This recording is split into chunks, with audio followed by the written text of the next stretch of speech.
আসসালামু আলাইকুম, কেমন আছেন সবাই? আশা করি ভালো। এই ভরপুর আমের সিজন কিন্তু এখন প্রায় শেষের দিকে।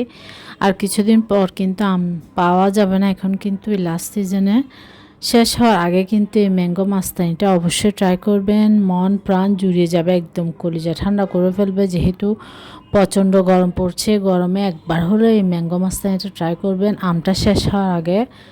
প্লিজ আপনাদের কাছে রিকোয়েস্ট, এটা আপনি খাওয়ার সাথে সাথে আপনার একদম এতটা রিফ্রেশিং লাগবে সেটা বলার বাহিরে। তাই আম শেষ হওয়ার আগে একবার ট্রাই করবেন। আমি এখানে যেহেতু আমি 1 গ্লাস তৈরি করব, তাই আমি একটা পরিমাণ আম নিয়ে নিয়েছি। আপনারা যদি বেশি পরিমাণে করেন তাহলে সব কিছুর পরিমাণ আপনারা বাড়িয়ে নেবেন। সে অনুযায়ী আমি একদম ফ্রেশ, একদম একটু বড় আম নেওয়ার জন্য আপনারা দেখে বুঝতে পারছেন, হয়তো বা একটা আম মনে হতে পারে, কিন্তু এটা একদম কিন্তু আমের পরিমাণটা বেশি, আঁটিটা কিন্তু একদম পাতলা, আমটাই বেশি। দেখুন, আমি যেহেতু 1 গ্লাস তৈরি করছি তাই আমি পরিমাণে সে অনুযায়ী নিয়ে নিলাম। আর আপনারা চেষ্টা করবেন একটু শক্ত টাইপের আম নেওয়ার জন্য, কারণ নরম আমগুলোর টেস্টটা একটু ভালো আসে না, আপনার খাওয়ার সময় ফ্লেভারটা একটু কেমন জানি লাগে। তাই আপনারা চেষ্টা করবেন একটু শক্ত টাইপের আম নেওয়ার জন্য। আর আমটা অনেক মিষ্টি ছিল। এখানে আমি একদম ঘন ঠান্ডা করা তরল দুধ দিয়ে দিচ্ছি। এখানে কিন্তু আধা কাপ থেকেও বেশি হবে, প্রায় 1.25 কাপের মতো হবে। চিনি দিচ্ছি আমি এখানে 1 থেকে 1.5 চা চামচ পরিমাণ হবে। এটা আসলে আপনাদের উপর, যে বেশি মিষ্টি লাইক করেন তারা একটু বেশি দিবেন। আর এখানে যেহেতু আইসক্রিমটা অ্যাড করছি, এখানে আমি প্রায় 2.5 চা চামচ পরিমাণ হবে। এটা আইসক্রিম আমি ভ্যানিলা ফ্লেভার দিচ্ছি, আপনারা চাইলে ম্যাঙ্গো ফ্লেভারটাও ইউজ করতে পারেন।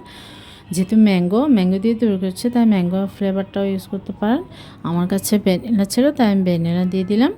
দিয়ে এবার আমি সব কিছু ব্লেন্ড, খুবই ঝটপট। কিন্তু এটা আমরা যদি বড় কোনো রেস্টুরেন্টে যাই, যে কোনো রেস্টুরেন্টে গেলে কিন্তু অর্ডার করলে এটা কিন্তু অনেকটা পরিমাণ দাম নিয়ে ফেলে, এই ম্যাঙ্গো মাস্তানি। আপনার এটার নামের সাথে কিন্তু দামটাও কিন্তু অনেক পরিমাণ চড়া থাকে। আর আপনি চাইলে খুব সহজে আপনি বাসায় তৈরি করে নিতে পারছেন। এবার আমের কুচি দিয়ে দিলাম নিচে অল্প পরিমাণ। খাওয়ার সময় কিন্তু একদম মুখের মধ্যে আমের কুচি করা লাগে, খেতে অসাধারণ লাগে। ট্রাস্ট মি, এটা আপনি বাচ্চা থেকে শুরু করে সবাই পছন্দ করবেন। আপনি যাকেই তৈরি করে খান না কেন, বাচ্চাদের জন্য তৈরি করলে আপনারা চাইলে আইসক্রিমটা স্কিপ করতে পারেন। তার বদলে আপনারা গুঁড়া দুধ বা কর্নফ্লেক্স মিল্ক ইউজ করলে আপনার ফ্লেভারটা কিন্তু অনেক টেস্টি হবে। কিন্তু এটা যেহেতু ম্যাঙ্গো মাস্তানিটা, কিন্তু এটা আপনার এভাবে তৈরি করলে কিন্তু এর টেস্টটা বেশি ভালো আসে। আমি ভ্যানিলা আইসক্রিম দিয়ে দিলাম মাঝখানের লেয়ারে। তারপর আবার আমি ম্যাঙ্গোর সে পিউরিটা জুসটা দিয়ে দিলাম। দিয়ে আবার আমি আইসক্রিম দিয়ে দিলাম, ভ্যানিলা আইসক্রিম। অন্য কোনো ফ্লেভার দেবেন না, ম্যাঙ্গো না হয় উপর। কিন্তু আপনারা চেষ্টা করবেন একটু আনকমন, একটু দেখতে আকর্ষণীয় লাগার জন্য ভ্যানিলাটা দিতে পারেন।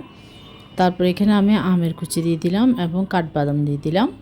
আপনারা চাইলে পেস্তা বাদাম, কাজু বাদাম যার যেমন ভালো লাগে এটা ডেকোরেশন দিতে পারেন।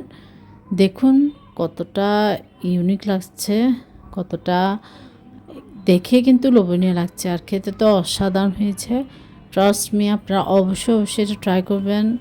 আর অবশ্যই আমাকে কমেন্ট করে জানাবেন কেমন হয়েছে। আশা করছি আপনাদের ভালো লাগবে। ঠান্ডা ঠান্ডা মন প্রাণ একদম জুড়িয়ে যাবে। আশা করছি আপনাদের ভালো লাগবে। আল্লাহ হাফেজ, আসসালামু আলাইকুম। সবাই ভালো থাকবেন, সুস্থ থাকবেন।